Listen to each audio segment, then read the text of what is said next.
Rule 115, Right of the accused. Section 1, Right of the accused. A. Right to be presumed innocent. B. Right to be informed of the nature and the cause of accusation against him. C. Right of the accused to be present at his trial and right to counsel. D. Right to testify on his own behalf. E. Right against self-incrimination. F. Right to confrontation. G.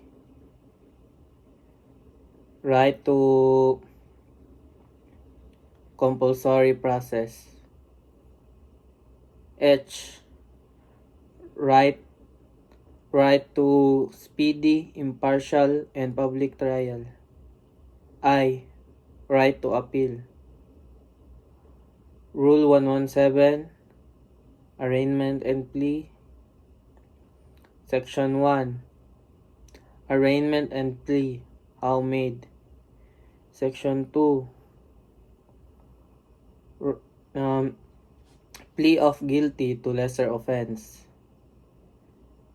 Section 3, Plea of guilty to capital offense. Section 4, Plea of guilty to non-capital offense. Section 5, Withdrawal of improvident plea of guilty. Section 6, Duty of court to inform accused to his right of counsel. Section 7, Appointment of counsel de officio. Section 8, Time of counsel de officio to prepare for arraignment. Section 9, Bill of Particulars. Section 10, Production or inspection of material evidence in possession of prosecution. Section 11,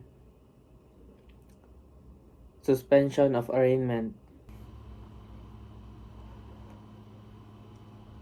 Rule 117, Motion to quash. Section 1, Time to move to quash. Section 2, Form and contents. Section 3, Grounds. Section 4, Amendments of complaint or information. Section 5, Effect of sustaining the motion to quash. Section 6, Order sustaining the motion to quash, not a bar to another prosecution exception.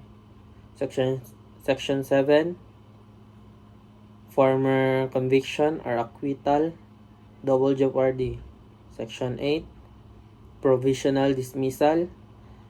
Section 9, Failure to move to quash or to allege any ground thereof.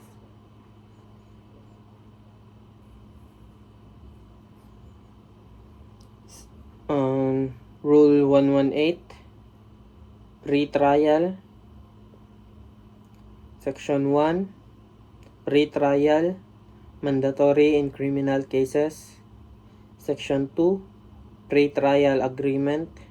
Section 3, non-appearance at pre-trial conference. Section 4, Pre-trial order.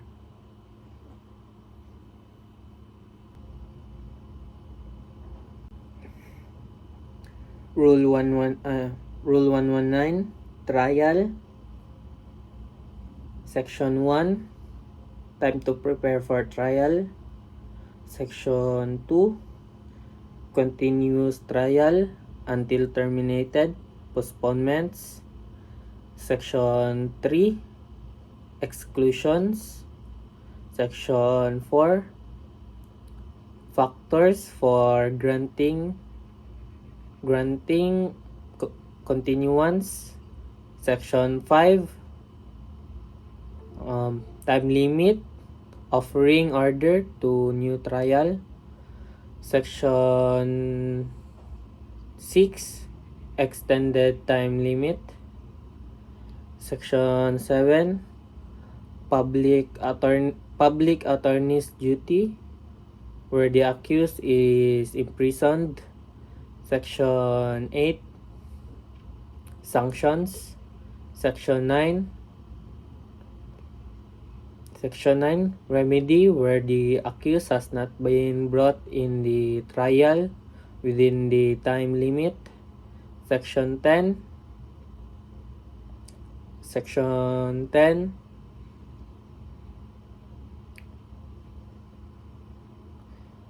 Law on speedy trial, not a bar for provision of speedy trial in the Constitution.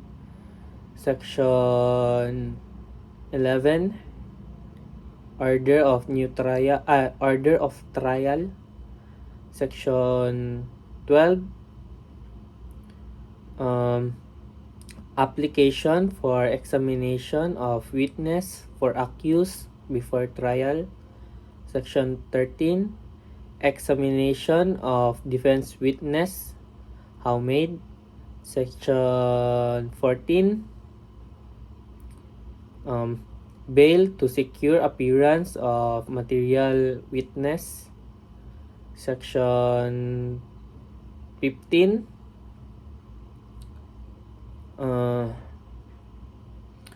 Examination of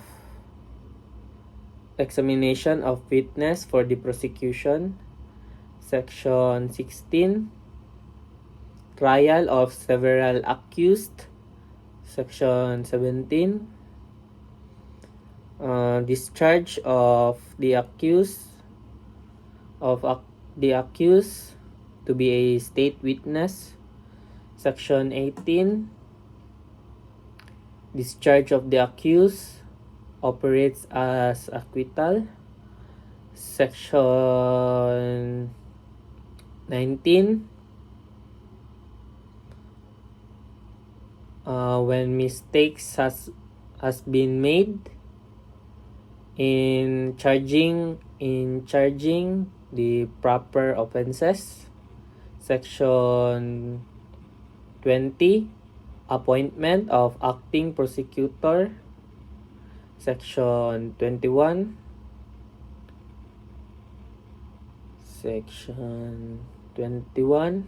Exclusion of the public. Section 22. Consideration of trials of related offenses. Section 23. Demurrer to evidence.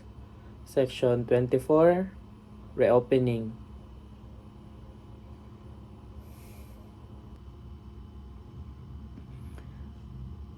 Rule 120. Judgment. Section 1. Judgment, definition and form. Section 2. Contents of the judgment. Section 3. Judgment of 2 or more offenses. Section 4. Judgment in case of variance between allegation and proof. Section 5. When offense includes or included to another. Section 6. Promulgation of judgment. Section 7. Modification of judgment. Section 8. Entry of judgment. Section 9. Existing provision governing the suspension of sentence, probation, and parole are not affected by this rule.